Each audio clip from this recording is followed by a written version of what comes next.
அனைவருக்கும் வணக்கம். நான் இன்னைக்கு வந்து ஒரு முக்கியமான ஒரு விஷயத்த பத்தி சொல்லப் போறேன். எந்த ஒரு பழக்கம் உங்களுக்கு வாழ்க்கையில ஒரு பெரிய அட்வான்டேஜ் வந்து குடுக்கும். மிச்செல்லாம் விட நீங்க வந்து ஈஸியா வந்து ஒரு பரீட்சைய பாஸ் பண்றதோ, இல்ல ஒரு இன்டர்வியூ வந்து பாஸ் பண்றதோ, இல்ல வாழ்க்கையில வந்து முன்னேறுறதுக்கான ஒரு முக்கியமான பழக்கம். அது என்னன்னு பார்த்தீங்கன்னா, வாசிக்கிற பழக்கம் தான்.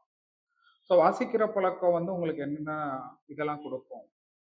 ஸோ நீங்க நெறைய வாசிச்சீங்கன்னா, உங்களோட லாங்குவேஜ் வந்து ஃபர்ஸ்ட்டு நல்லா இன்க்ரீஸ் ஆகும். ஸோ இதுக்கு முன்னாடி வீடியோல சொன்ன மாரி தான், இப்ப நல்லா இங்கிலீஷ் புக் நெறைய ரீட் பண்றீங்கன்னா, உங்களோட இங்கிலீஷ் ஃப்ளூயன்சி அதிகமா இருக்கும். அதனால உங்களுக்கு நெறைய அட்வான்டேஜ் கிடைக்கும். நெறைய புக்ஸ் வந்து நீங்க படிக்கலாம்.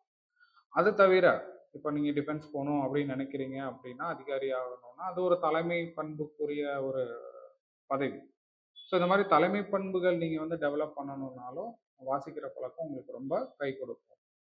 ஸோ இப்போ பார்த்தீங்கன்னா, எந்த ஒரு தலைவரும் எடுத்துக்கிட்டீங்கனாலும் சரி, காந்தியா இருக்கட்டும், நேருவா இருக்கட்டும், நம்ம ஊர்ல ஜெயலலிதா, கருணாநிதியா இருக்கட்டும், அப்துல் கலாமா இருக்கட்டும், எல்லாருக்கும் இருக்கிற காமனான ஒரு பழக்கம் அ என்னன்னு பார்த்தீங்கன்னா, வாசிக்கிற பழக்கம் தான். இவங்க எல்லாருமே மிகப்பெரிய ஒரு வாசிப்பாளர்.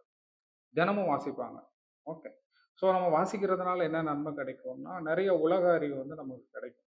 ஸோ எல்லா விஷயத்த பத்தியும் ஈஸியா நம்ம தெரிஞ்சுக்கலாம்.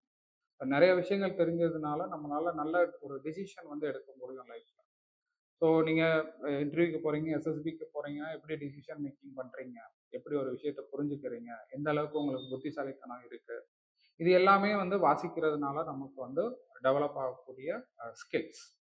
அது போக நீங்க நல்லா வாசிச்சீங்கன்னா, நல்ல பேச்சாளராவும் ஆக முடியும். ஏன்னா உங்களுக்கு நெறைய வார்த்தைகள் தெரியும், நெறைய கன்டென்ட் தெரியும், நெறைய உதாரணங்கள்லாம் உங்களுக்கு தெரிய ஆரம்பிச்சுரும். ஸோ, அதனால நீங்க வந்து பேசுறப்பயும் எப்படி நல்லா எந்த ஒரு டாபிக் குடுத்தாலும் நீங்க நல்லா பேசிறலாம். ஸோ நல்லா பேசினாலே வந்து உங்களுக்கு ஒரு வாழ்க்கையில வந்து பெரிய அட்வான்டேஜ் உங்களுக்கு வந்து கிடைக்கும். அது போக உங்களோட மென்டல் ஸ்டாமினா, மனோதிடம் அதுவும் வந்து நல்லா உங்களுக்கு வந்து வளரும். ஏன்னா நெறைய விஷயங்கள பத்தி தெரிஞ்சிருப்போம். உலகத்துல என்ன பிரச்சனை இருக்கு? மக்கள் எப்படி பிரச்சனைய ஃபேஸ் பண்ணாங்க? அத எப்படி ஓவர் கம் பண்ணாங்க? எப்படி அத கடந்து வந்தாங்க? என்ன மாரி பிரச்சனைகள் எல்லாம் இருக்கும்? எல்லாமே நம்ம தெரிஞ்சுக்குவோம். ஸோ இதுவும் நமக்கு வாசிக்கிறதுனால கிடைக்கும். ஸோ என்னென்ன மாரிலாம் வாசிக்கலாம்? ஸோ நீங்க வந்து எல்லா விதமான விஷயங்களையும் நீங்க வந்து வாசிக்கணும். ஸோ ஃபர்ஸ்ட்டு வந்து இனிஷியலா நான் வாசிக்க இப்ப தான் சார் ஆரம்பிக்கிறேன் அப்படின்னா, கதை புக்லேருந்து ஆரம்பிங்க. ஏன்னா சிலரால ஒரு 1/2 மணி நேரம் கூட ஒரு புக் எடுத்துட்டு உட்கார முடியாம இருக்கும். ஸோ அந்த மாரி சூழ்நிலையில இருக்கவங்க என்ன பண்ணணும்? நல்ல இன்ட்ரஸ்டிங்கான கதை புக்க ரீட் பண்ணலாம். ஓகே. ஸோ இப்ப இங்கிலீஷ் புக்ஸ் எடுத்துக்கிட்டீங்கன்னா, நாவல்ஸ் டான் ப்ரவுன் நாவல்ஸ் இருக்கு. சிட்னி ஷெல்டன், துப்பறிவாளர் நாவல்ஸ், ஷெர்லாக் ஹோம்ஸ் இருக்கு. இல்லன்னா மார்வெல் காமிக்ஸ் இருக்கு. இந்த மாரி இருந்து ஆரம்பிங்க. அதுல இருந்த கதை புக்ல இருந்து you can go for biography. சுயசரிதையெல்லாம் வாங்கி வாசிக்க ஆரம்பிக்கலாம். அதுக்கப்புறம் மேனேஜ்மெண்ட் புக்ஸ். இப்போ நெறைய மேனேஜ்மெண்ட் புக்ஸ் எல்லாம் இருக்கும். அப்புறம் செல்ஃப் ஹெல்ப் புக்ஸ் வந்து வாசிக்கலாம். அதுக்கப்புறம் பிலாசபி வாசிக்கலாம். அப்புறம் லிட்டரேச்சர் வாசிக்கலாம். அதுக்கப்புறம் நீங்க போனீங்கன்னா போயட்ரி, கவிதைகள் எல்லாமே வந்து வாசிக்கலாம். ஸோ இதெல்லாம் வாசிச்சீங்கன்னா, உங்களுக்கு மென்டல் ஸ்டெமினாவும் ரொம்ப அதிகமா இருக்கும். இப்போ ஒரு விஷயத்த நான் 8 மணி நேரம் உட்காந்து என்னால செய்ய முடியும்னா, என்னால வந்து எந்த ஒரு இதுவும் இல்லாம செய்ய முடியும். ஸோ இந்த விஷயங்கள் தான் பார்த்தீங்கன்னா, உங்களுக்கு எஸ்எஸ்பில எல்லாம் செக் பண்ணுவாங்க. Whether you have got mental stamina or not. நீங்க நல்லா பேச முடியுமா? நல்லா ஒரு விஷயத்த ரொம்ப நேரம் வந்து கூர்ந்து கவனிச்சு செய்ய முடியுமா? ஸோ இப்ப நான்லாம் பார்த்தீங்கன்னா, கன்டினியூஸா வாசிச்சேன்னா ஒரு 13 மணி நேரம் வாசிச்சிருப்பேன் காலேஜ்ல.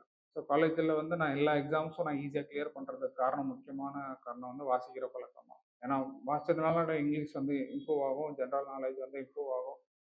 ஸோ நான் எந்த ஒரு எக்ஸாம் போனாலும் நான் என்ன பண்றேன், ஈஸியா வந்து என்னால கிளியர் பண்ண முடியும். ஏன்னா வந்து டெய்லி நீங்க வாசிக்கிறீங்கன்னா, உங்களோட வாசிக்கிற ஸ்பீடும் இன்க்ரீஸ் ஆயிரும்.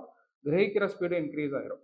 இன்னொருத்தவங்களுக்கு வந்து ஒரு 3 மணி நேரம் ஆகுது அந்த விஷயத்த அவங்க படிச்சு புரிஞ்சுக்கிறதுக்கு, ஞாபகம் வச்சுக்கிறதுனா, அதே என்னால 1 மணி நேரம் செய்ய முடியும். ஸோ அப்போ வந்து I have a huge advantage in life. அவங்க வந்து 3 மடங்கு எனக்கு வந்து அறிவ வந்து என்னால சேகரிக்க முடியும். ஸோ சேகரிச்சேன்னா என்ன ஆகும்? என்னால வந்து எந்த ஒரு பரீட்சையும் ஈஸியா பாஸ் பண்ண முடியும். எந்த ஒரு முடிவும் ஈஸியா எடுக்க முடியும். நான் எங்கேயும் ஏமாறாம இருப்பேன். ஸோ இந்த மாரி நெறைய அட்வான்டேஜ் வந்து கொடுக்கும். ஸோ இப்ப நீங்க டிஃபென்ஸ் போகணும்னு நெனைச்சீங்க, இல்ல ஃபார் தட் மேட்டர் எந்த ஒரு தலைமை இடத்துக்கும் போணும். ஒரு மேனேஜர் ஆகணும்னாலும் சரி, ஜெனரல் மேனேஜர் ஆகணும்னாலும் சரி, இந்த வாசிக்கிற பழக்கத்த வந்து நீங்க வந்து வளர்த்துக்கணும். So you can start it now. இதுவரைக்கும் இல்லனாலும் பரவால்ல. இப்ப இருந்து ஆரம்பிங்க. ஸோ எதெல்லாம் வாசிக்கலாம்னா, பேப்பர் வந்து டெய்லி படிங்க. 1/2 அன் ஹவர், 45 மினிட்ஸ். அப்புறம் ஏதாவது ஒரு புக்கு.